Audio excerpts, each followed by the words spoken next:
Tūtahi ka mihi atu hau ki tēnei whare, te whale.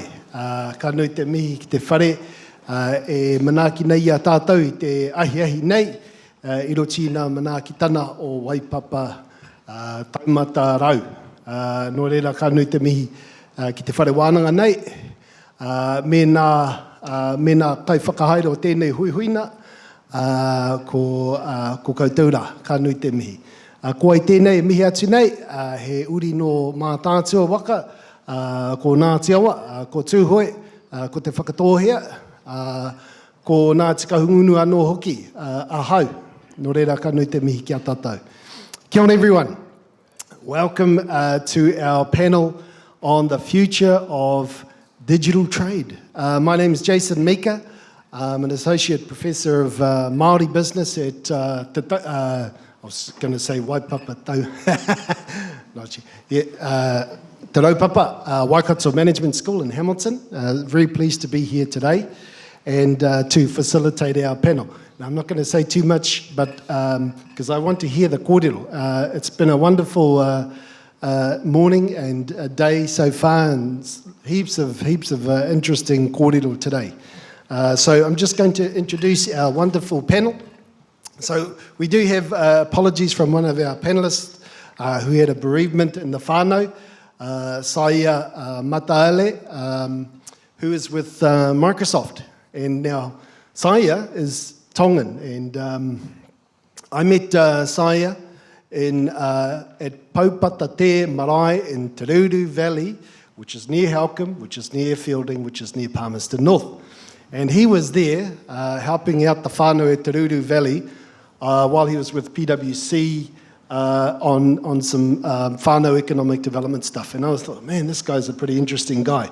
And now he's at Microsoft, and I'm sure he's doing great things there for our communities and for our enterprises. So apologies from Saia, but we have the wonderful Steph Honey from Honey Consulting, who is a former trade diplomat, policy person, and now she's a consultant. So she's giving advice on trade policy matters to firms all over the place, I'm sure, and having a wonderful time. So Steph is going to talk about trade policy issues in a very broad sense, and then sort of focus in on digital trade, which is one of her key interests. So she's going to kick us off in terms of our session. So because it's just two speakers, we've got a bit more time up our sleeves. And then we've got Haiping Zhang from the business school here, who's going to sort of talk about costs and benefits and macro and micro and all those wonderful things, so the numbers. So we've got a numbers guy here who's going to sort of enthrall us with the numbers and talk about digital trade along the way. So in that sense, and then we'll have some time for question and answers. So what I want you to do while you're hearing our wonderful speakers is to think up the hardest questions you could possibly dream up, and those are the ones we really want to hear. So really, that's my tono, my wero to us all, is to think up really tough questions for our panel. Not to, not to, but just to bring out the best in terms of the whakaaro, all of the big ideas that are swirling around this whale. So on that note, I'm going to invite our first panel member, Steph, to take the podium and provide her address. Kia ora.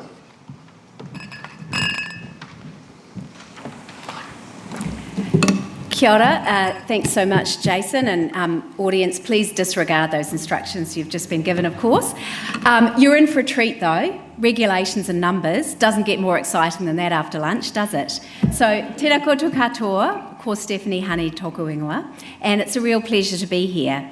And Jason, we had a little preparatory session yesterday, and he said, could we kick things off by explaining what digital trade is? So I thought I'd tell a little story, a day in the life of Steph Honey, to explain what digital trade is. So I slept well, although perhaps a little less long than I might have hoped, on some lovely sheets from Australia, which I bought online. That's digitally ordered trade. Unfortunately though, as I said, the sleep was far too short. I had to start the day brutally early at 05:30 with a presentation to an APEC dialogue on supply chains that was happening in Palm Springs, USA. That's digitally delivered trade. Then I had to shout at my kids to get off their computers where they were playing Fortnite, digital services trade, or they'd be late for school. And then I had to check my own productivity apps to make sure that I was not missing this critical session, again, digital services trade. I think what you can take from that is digital trade is all around us. Technology is enabling these huge shifts in how we buy and sell, how we consume, how we live, let's face it, but for today, let's just keep a relatively small universe of trade. So a lot of digital trade is born digital, like software or video gaming or streaming Netflix. I bet you didn't know last night you were actually doing some digital trade importing. But the evolution of technology, I mean, this is always the story of trade, isn't it? Technology means that lots of services that you used to have to deliver in person can now be delivered digitally, whether you're talking about trade policy consultancy or architecture or education, lots of things. Lots of things that New Zealand has a good history in doing. Products that were once exported as physical goods can now be sent digitally, like an e-book. For other goods, like milk powder, yes, that's part of digital trade as well. Digital technologies can enable smoother, cheaper, more trusted, more accessible trade flows, whether through paperless trade, that's digital documents, or blockchain or e-commerce platforms. All of these things are digital trade, to answer your question, Jason. So I've got some slides here. Yeah. So this is a slide I like to think of as the only way is up. All of these kinds of digital trade create opportunities for New Zealand, whether we're talking about consumer benefits or domestic productivity benefits, export opportunities for small businesses, women entrepreneurs, Māori business.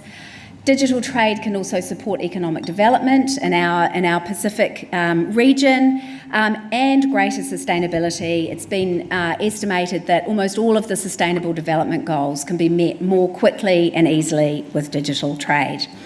And it's growing, as these three figures show. So the first figure, which I hope you can see, is called data. Data is really the lifeblood of digital trade.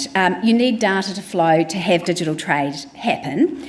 And as you can see from this chart, there's been a massive growth in digital trade, in cross-border data flows, over the last 15 years, and it's forecast to grow exponentially. Services, I mentioned those digitally delivered services. These are accelerating, and the Asia-Pacific's share of global trade in these kinds of services is increasing, despite or maybe because of the pandemic. And that was certainly our experience in business services and others in New Zealand. And finally, you can contrast that trajectory with the slowdown in goods trade since the global financial crisis. And then lastly, technology, the hardware side. And whether we're talking about iPhones or semiconductors, there's really a rich cross-fertilisation of ideas, components and capital. And you can see that deep integration of the global value chains in the third chart, which shows the share of foreign value added in exports of high-tech goods. Now, I'm not really going to talk about that side of things. Digital trade is usually just described as the regulatory side of things. But I thought it was worth mentioning because it's likely to have a big impact on what we see in digital trade proper in the next few years. So paradoxically, the only way is up. But if I had to find a word to describe the digital trade landscape, it would be fragmented. Unfortunately, even though digital trade should be much less of a slave to the tyranny of distance than goods or even traditional services trade, that is not the current reality. What we're seeing is a story of fragmentation and the redrawing of geographical boundaries in the cloud. So generally, digital trade is governed by regulation. I promised you were in for a treat. And most digital trade isn't about tariffs, although some countries want it to be. And since the pandemic started, there's been regulatory overdrive on steroids. Over 2,800 policy or regulatory changes affecting digital trade have been introduced globally since the pandemic started. So these are things like regulations that govern data flows, cloud computing, digital payments, online content moderation, e-commerce platforms and competition. I could go on. And unfortunately, it's not just lots of regulations, but it's lots of different regulations, regulatory heterogeneity, as we like to say. Everyone is writing their own rules of the road, in other words. And most worryingly, this applies to rules about the storage, processing, use and transfer of data. Remember, the lifeblood of digital trade. Broadly speaking, the US, China, India and the EU are all heading off in different directions. Now, often there's a very clear public policy goal, at least overtly, like protecting privacy or national security or cyber security. But sometimes mixed in with that, we actually just see protectionism or a desire to advance their own economic interests. And sometimes the regulations are just not well designed and we inadvertently create friction. Now, I said I wasn't going to talk about the hardware side, but just to say, sadly, the picture's pretty similar there. About a third of global digital goods or ICT goods trade faces market access barriers, subsidy races are breaking out all over, especially on semiconductors, and there are strong pressures for technological decoupling. And the economists who did that third chart there have estimated that the impact on global GDP from this decoupling could be really significant, losses in the order of 5% of GDP for many economies, including New Zealand. So what do the rules actually have to say? Well, when it comes to global trade, there are very few digital global rules. Some of the basic principles and agreements in the WTO do apply, but they're not really fit for purpose. In those days, digital was really just a gleam in the eyes of people like Vangelis Vitalis. A fax was about as fancy as it got back then. Now, there is, of course, an intensive effort going on in the WTO, including with the involvement of New Zealand, to negotiate some new e-commerce rules. But it probably won't surprise you to hear, and sadly it's on brand for the WTO. I do love the WTO, but it's pretty slow going with 90 odd countries around the table. Instead, the main vehicle is FTAs.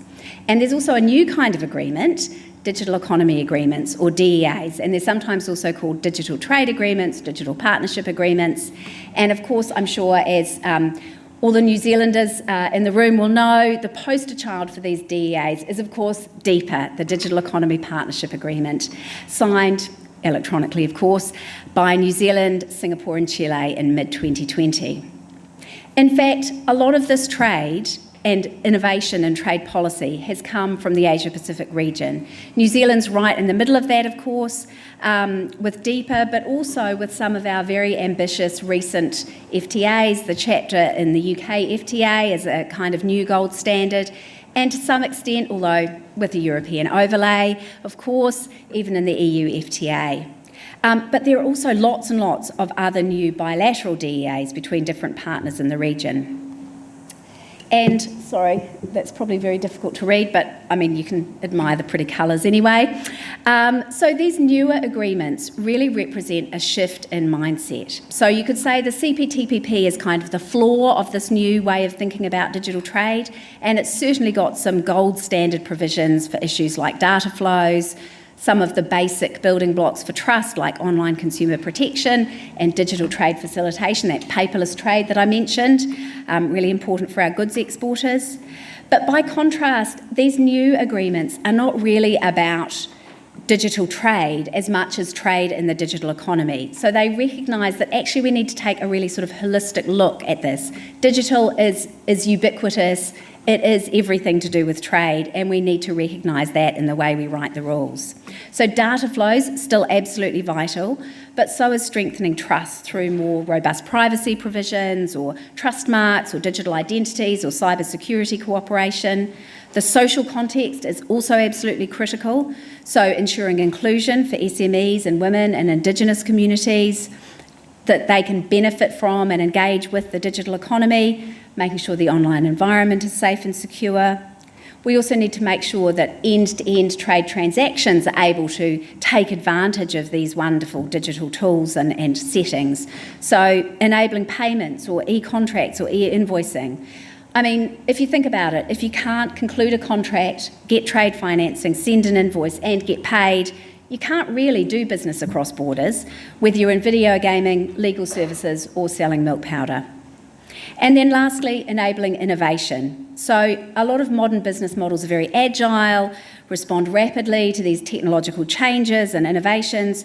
So we really need a rule-making approach that's agile enough to deal with AI or data sharing or whatever else might be coming down the pike we haven't even thought of next. And just to give you a flavour of the pace of digital regulation so far, the WTO, bless it, did try to come up with some digital rules in a working party that started back in 1998. And, well, let's just say it's still a work in progress. Some agreements also look at the basic building blocks of infrastructure, so things like submarine cables or logistics. Told you this was going to be really interesting.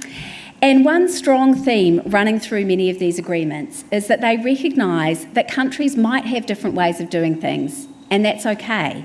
But if we are to realise the potential of the digital economy, we need to be able to have interoperability, compatibility, coherence, harmonisation, all those great things that so many people in this room have been working on and will continue to work on.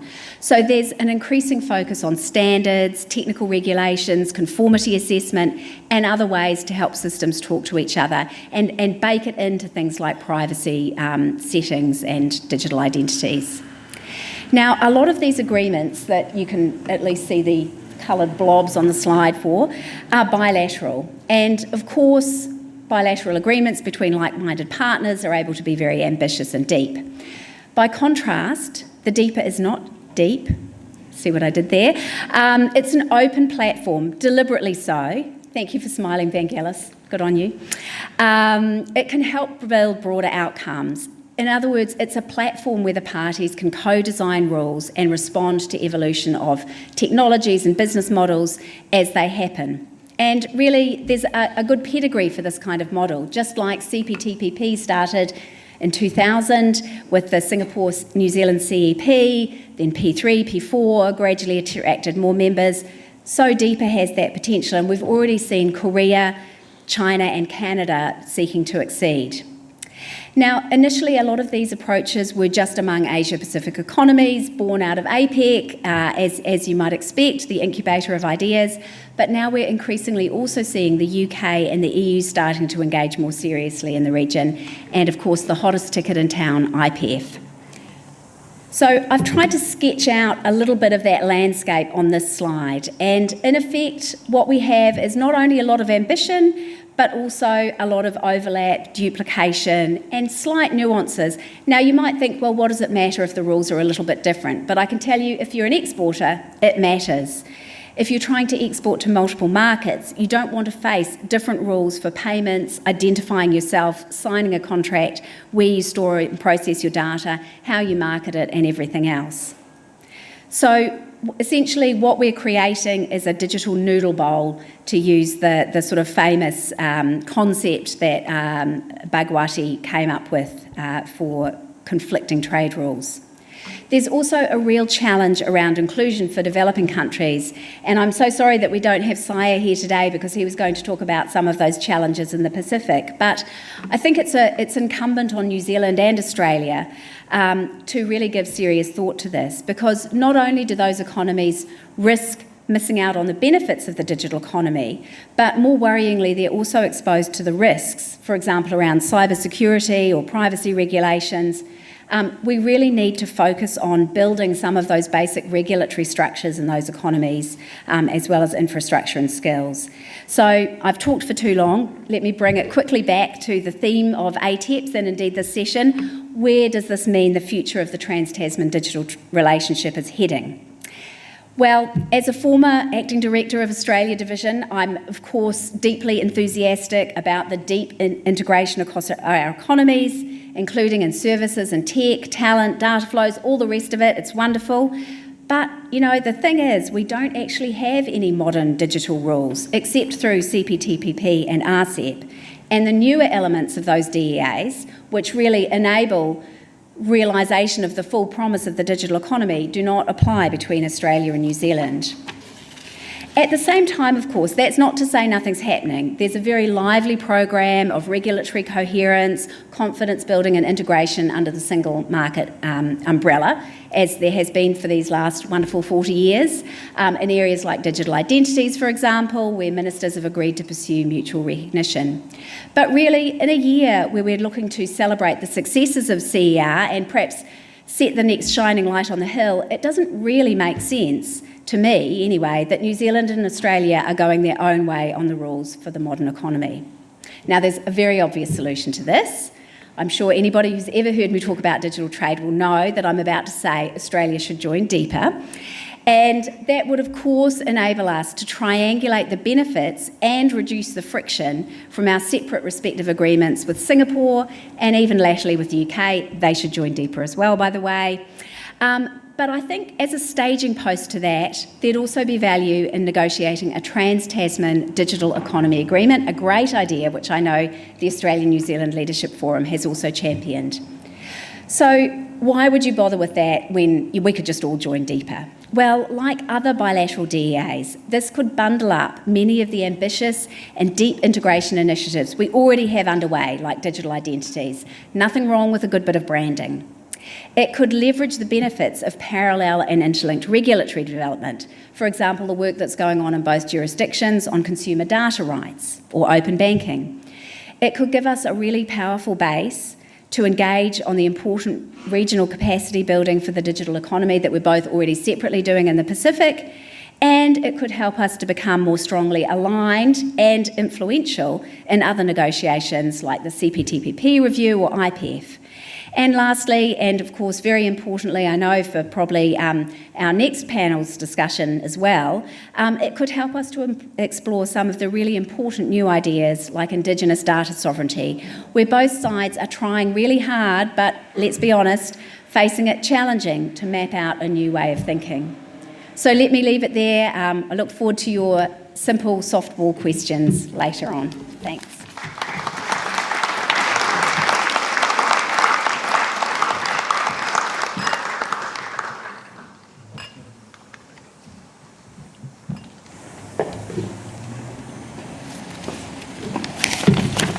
So first of all, thank you for the organizer for organize this nice event, and obviously this is a very excellent program. I'm glad to be invited to be this panel. So, and this event is actually very timely. So if you look around the world, most of the major economy has lifted their restrictions on COVID measures, and we believe that the trade will quickly recover, help to the economy to recover from the pandemic. And obviously there's everyone knows that last year what happened in Europe, in many other countries, both in terms of geopolitical tension and also high inflation around the world. And we believe that trade will definitely enhance the global recovery as well as to bring stability and security around the world, right? So having said that, I also respond to Jason's question about definition of digital trade. So let me start from what I have observed 30, 20 years ago when I was a child. So at that time, when we talk about digital stuff, you are talking about science fiction. You are mostly talking about something that will happen in the future. Well, in the last 30 years, gradually we see Google.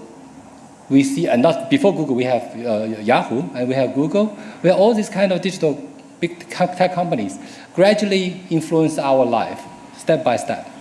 But 30 years later, when we are standing in 2023, when you look around the world, what is not digital? The question you will be asked yourself, right? So obviously, digital trade is also a part of the digital transformation process. And obviously, this one will become more and more important in the next decade or so, right? So we will, 10 years later, when we look back today, so we say, why you talk about digital trade? If it's not digital, what is this, right? So these things actually answer my question, answer the Jason question, what is digital trade? The digital trade definition is actually changing over time. At the very beginning, when people talk about digital trade, probably people talk about e-commerce, like what WTO has introduced this concept in the middle of 1990s. So digital e-commerce mostly regarding to the transaction, commercial transaction facilitated through telecommunication or ICT technology. And mostly, even though in terms of concept, people talk about trading goods and services. But obviously, trading goods is predominantly referred to.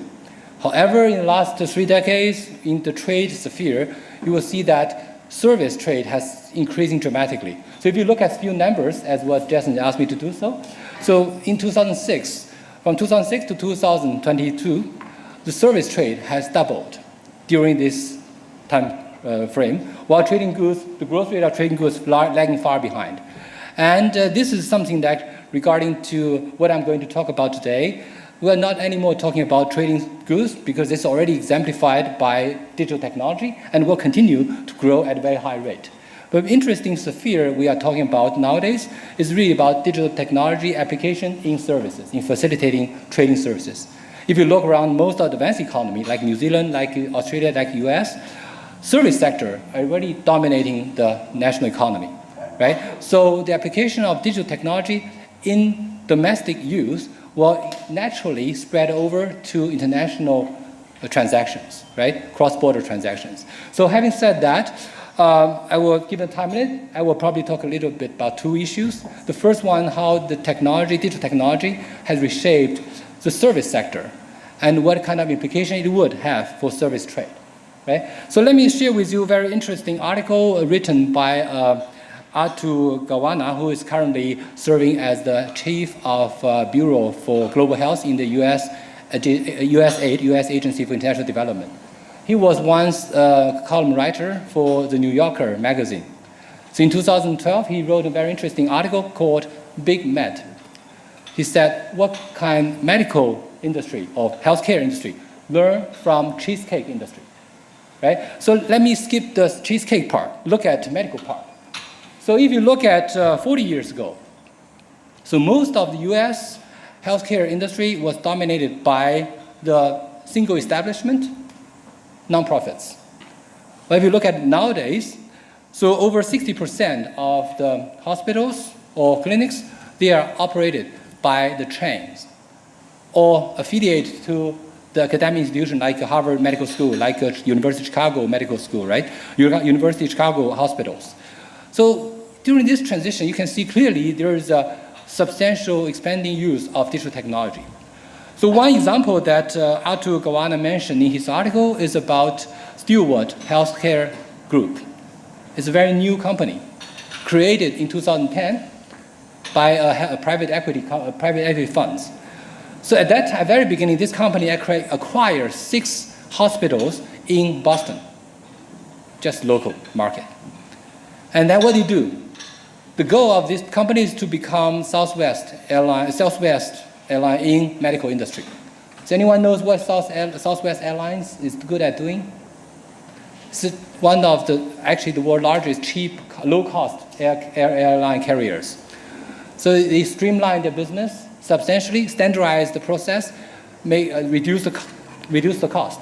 And this Stewart Healthcare Group tried to borrow this model into medical services. So what do you do? So actually, they come up with a very interesting I have a glimpse of what they are doing with ICU, intensive care units, which was one of hot topic during the pandemic, right? So what did Stewart Healthcare Service did at the beginning in 2010 when they first set up these things? So what they do is that, let me quote what Atu Gawana actually wrote in his New York Times articles. He said that banks of computer screens carried a live feed of cardiac monitor readings and also radiology image scans and laboratory results from ICUs around the city. And where is the screen located? They are not located in the hospital. They are located in the ICU monitoring center in the suburb of Boston. So they are controlling all 6 hospitals in one place, right? So what are the doctors and nurses do? They are not going to the room of the patient. They actually sit in front of this camera, in front of these screens. They are using mouse to talk around this live camera screens. Zoom in, zoom out. If there is anything wrong, that the computer system will send yellow or red lights that will attract attention by the doctors and nurse. They will look into this camera and they will talk to the people, to the patient, as well as to the nurse on the screen. So this is very much like a Zoom meeting we had these days, but that was happening 10 years ago in Boston. And what's the benefit doing this? They put the very experienced doctors and nurses aided by the computer system to read these statistics from their laboratory results in real time, not over days, not over 2 days, but in real time. So as if the doctor actually standing at the side of the bed of the patients. So this is something happening in 10 years ago. And what is the consequence? So just 9 years later, in 2019, Stewart Healthcare Group actually expanded their business from 6 original hospitals to 38 hospitals and 271 outpatient clinics in 10 states domestically in the US, as well as in Malta, an island in Mediterranean. So this is not about domestic service. It's actually already involved international trade, right?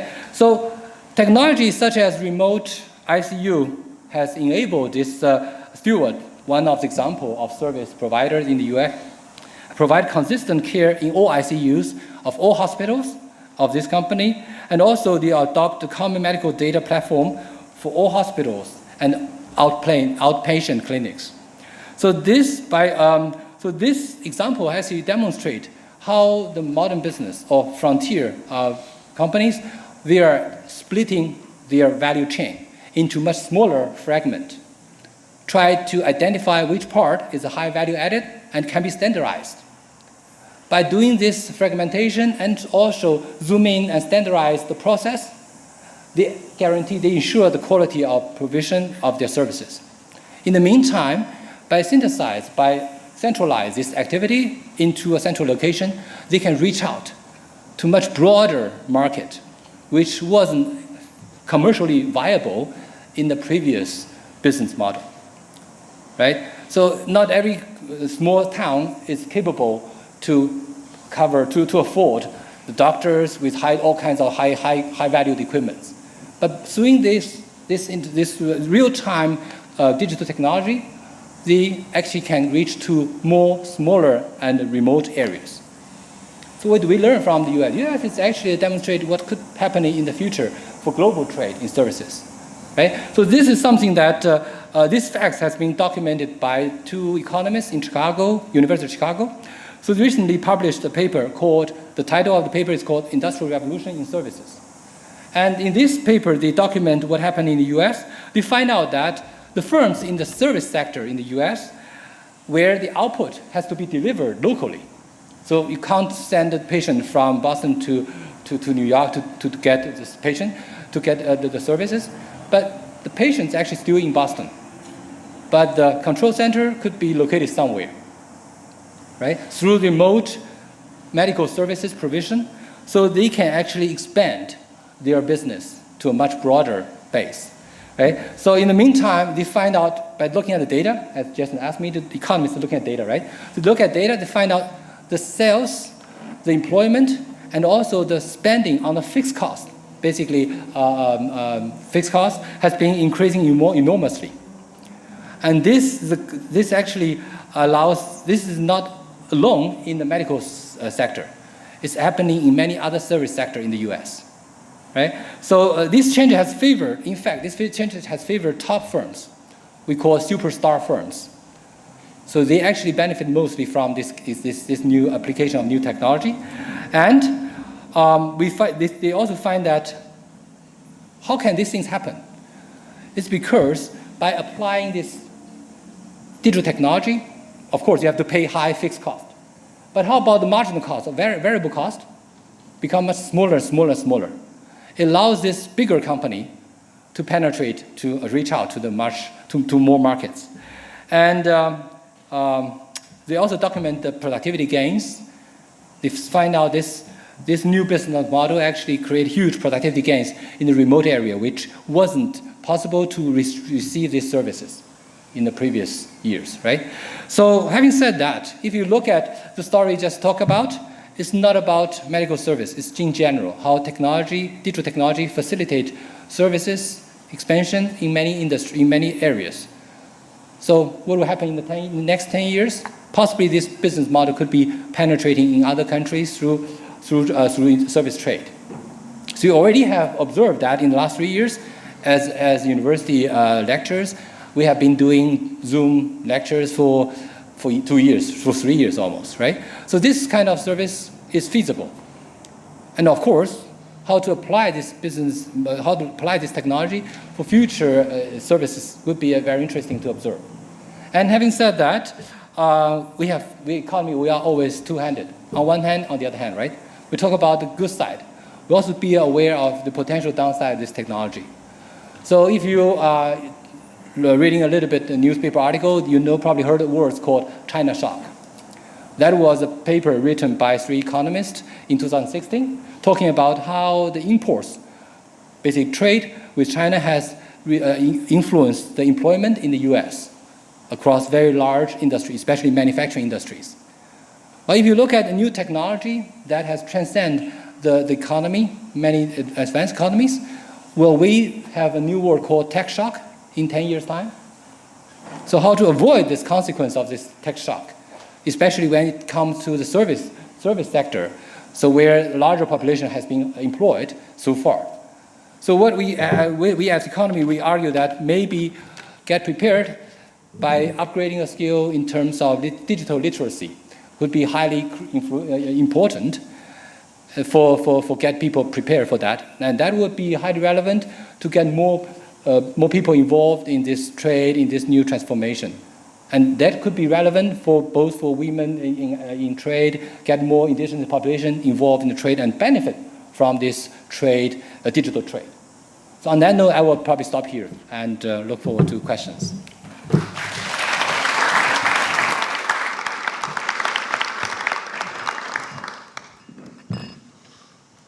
Wow. Thank you very much to our panelists for those really insightful remarks.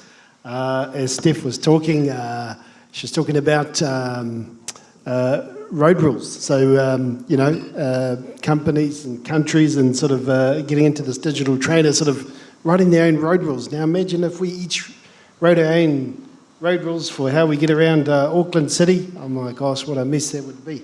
So we need to try to avoid policy heterogeneity if we can. So that's something I picked up from you, Steph, which is fascinating.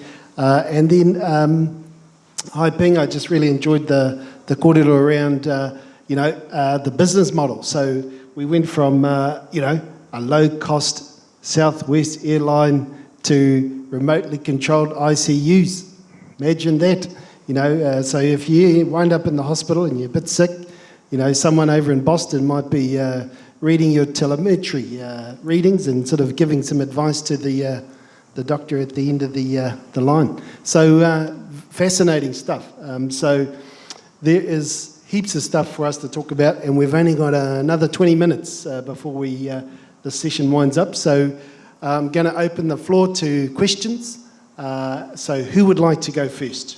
Oh, yes, we've got a hand over there, and then we've got one here. So here first, and then over there to you. Eh? Kia ora. Kia ora. Thank you for the amazing presentation. My name's Victoria. I work in MFAT's Economic Division, and I have a question for Steph. I will apologise in advance because it's not a super simple one. Steph, one of the areas I'm really interested in is how power is shifting from states to private tech companies.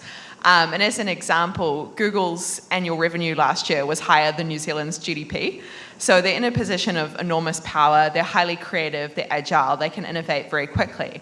And so what I would be interested to hear your thoughts on is, to what extent do you think we can have a rules-based order for digital trade when tech companies are so powerful and can innovate faster than governments can regulate? That's a great question, thank you. I think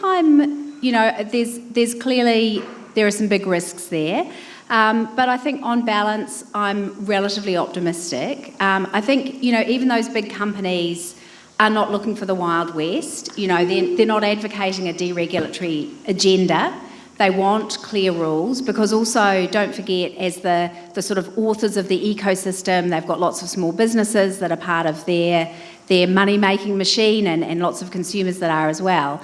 So I think, quite a lot of the rules that we have developed collectively and individually over the last sort of 15 years are binding on the activities of some of those big companies, the big platforms, but also I think it's definitely the case that we do really need to crack the nut of competition policy in the digital economy.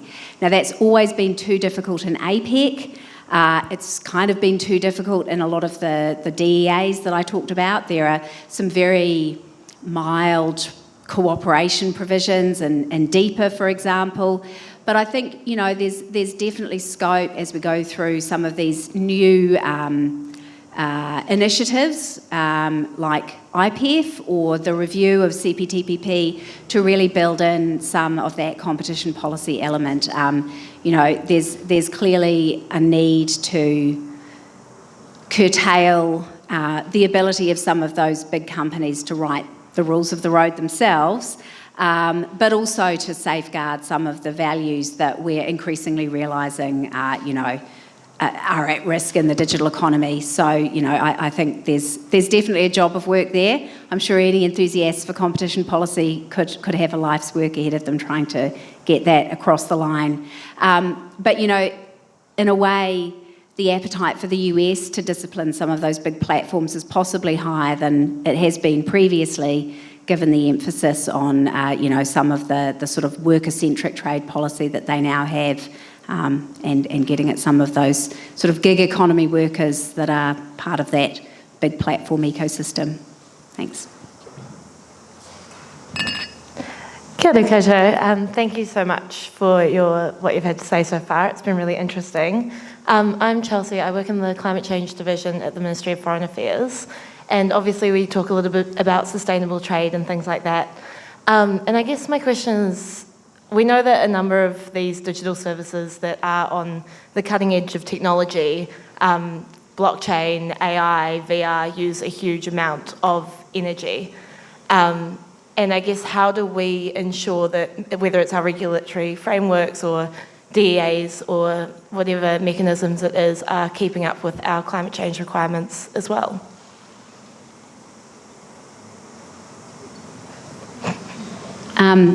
Well, that's another good question. I think it's worth remembering that some of those worst horror stories about the giant, the lights going off, thanks to blockchain, are actually Bitcoin miners rather than things like a supply management platform. But it's certainly a valid concern. I mean, some of those hyperscale data centres are pretty hefty beasts. When the Finnish Prime Minister was here, I was very honoured to be part of a lunch and happened to sit next to a senior business leader from Finland who was in charge of a big data centre. And he said that they were actually able to sort of leverage the energy output of that data centre, the heat that it created, to heat the homes in that local area. So I think it's not necessarily a gloomy story. And in fact, on balance, I think the potential for digital technologies to enable lower carbon footprint trade of all sorts is absolutely critical. And of course, the technologies as well have a huge promise of being able to help with mitigation and adaptation too. So I would personally say that overall it's a pretty good news story, but I'm sure there are others in the room who are better informed than I am.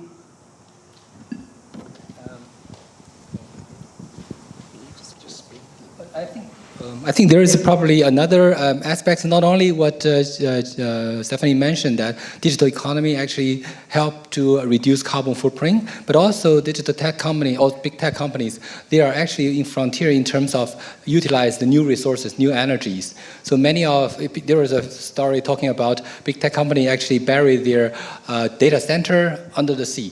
So utilize the sea wave to generate electricity, also use the sea water to cool down their heats. So this probably is also, they are also leading the game in terms of innovation, of efficiency use of renewable energy. I think both in terms of reducing general energy consumption, but also in terms of advancing technology progress in that front, I think that's could be a good news. Yeah, thank you, question. Cool, cool. Who's next? Oh, yeah, we've got one over there.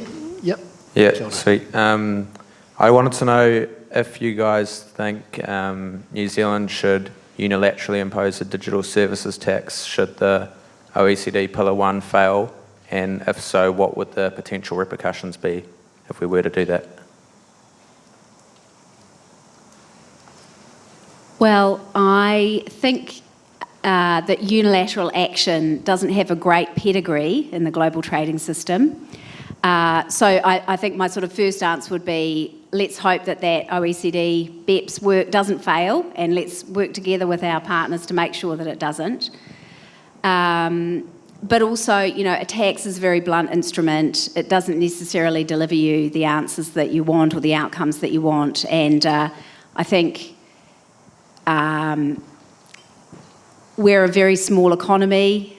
We're very dependent on, you know, the benefits of digital services that are imported into our economy for productivity gains and inclusion and all those other great things. So I think we would want to think very carefully about unilateral action in that regard. So when it regards to the digital service tax, I think there is 2 layers of the issues. The first layer is about the digital service tax is usually affecting the service that usually used as intermediate inputs for production. So as economists, we know that it's better to tax final goods rather than tax intermediate goods. Even though this digital service tax is not directly in terms of pro rata, in terms of digital service use in the production process, but overall, that could undermine the incentive for firms to utilize these services or put the cost eventually on the user's side. And the second thing is more about, there is a unique feature for digital technology. As many of you probably use on a daily basis some digital technology you paid for, but many of you use the free services. Like if I have my personal Dropbox account, which I use the basic, which I don't have to pay for that, right? So this is a unique feature for digital sector where many of the services is for free. So how can you get the free services? It's actually subsidized by the firms, by the payment that paid by the paid users. So if you actually impose this kind of cost on the big tech company, to what extent that they will reduce their supply of this free account? That could be a question to be asked. And I think these 2 points would be interesting to further explore it. Nice question. Tough. Who's next? Who would like to go next? Any other questions out there? Yeah, we've got one over here. Kia ora. Thanks for that wonderful explanation about what digital trade means. And I think both presentations show how deeply digital trade goes into our lives, and those are the areas where... Okay, hopefully you caught the beginning preliminary bit, which wasn't important, so here's the question. Digital trade is going really deep into our lives, and I think the hospital example was really good. It's going into areas which are traditionally really tightly regulated, and for example, health, we have capable people from all around the world here now, and they just are not allowed to practice, and I think that's across, so you get what I mean. So if we're going to implement all these agreements, we have to go deep inside and help these regulatory bodies open up, which they're not used to even in person. So is that one of the challenges that the digital trade negotiations are looking at?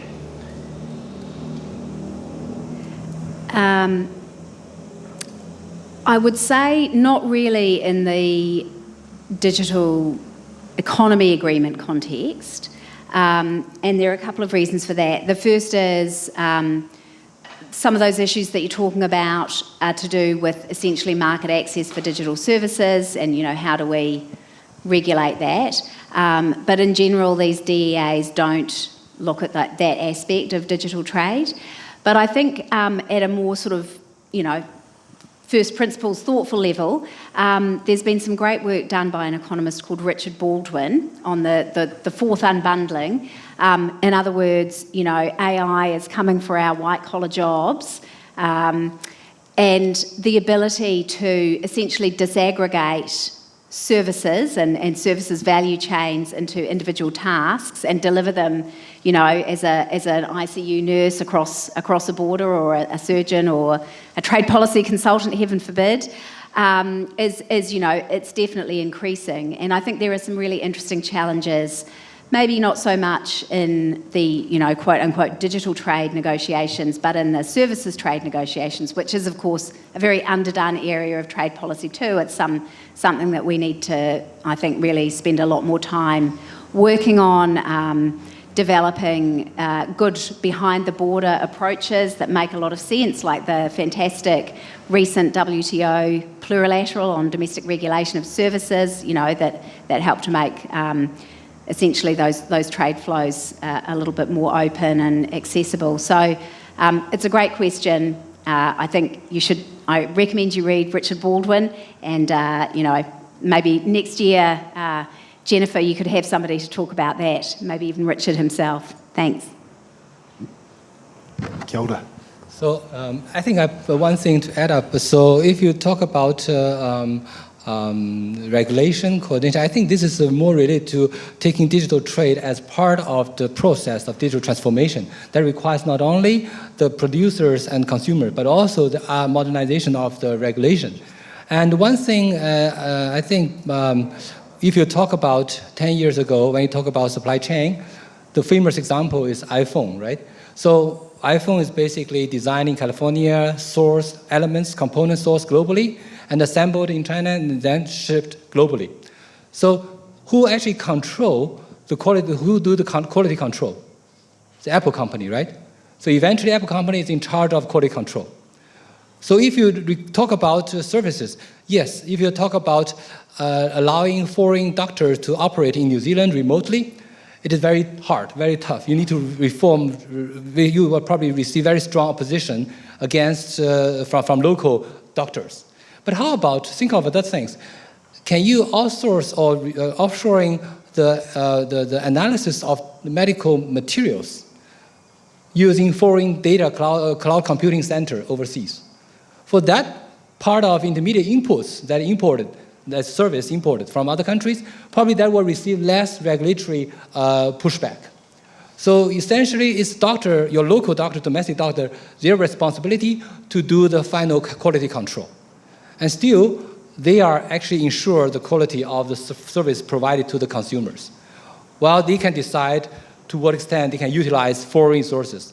Nowadays, they already use that. If they use OneDrive, use Google Drive to share the data with their colleagues domestically or abroad, or to discuss case through Zoom. So these are already intermediate input for services, already globalized. But the final part, the service provided to the patient, this part still have to be done by local doctors. So this is what I'm thinking of. Regulatory opposition probably more on the last step. But the intermediate step, probably liberal yet. Yep.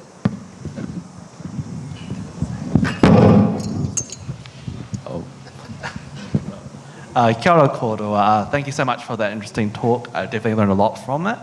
I guess my question might be a bit more philosophical or profound, but given, I guess, recent times, there's been like a sort of decline in the social license regarding data sharing, data storage, and whatnot. Especially an example of that I can think of right now is, for example, the concerns the US have about TikTok users' data being shared across China and whatnot.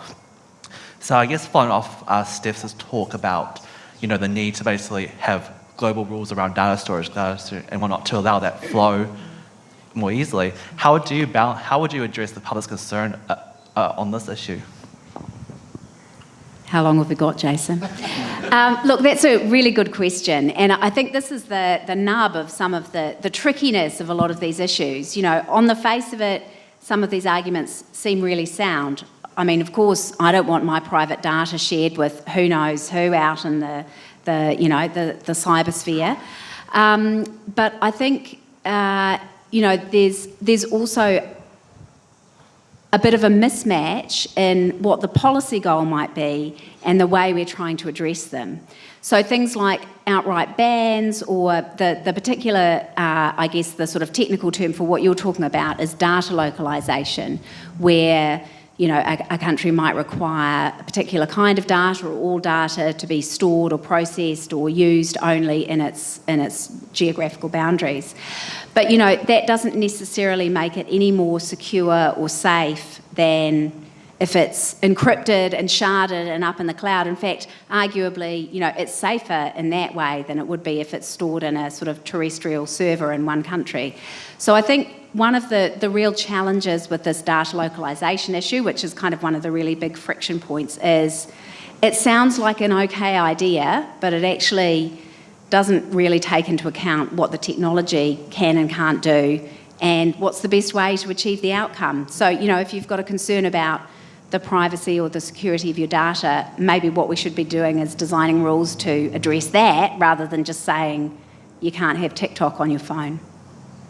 My children aren't allowed TikTok on their phone, by the way, but Awesome. Any other questions?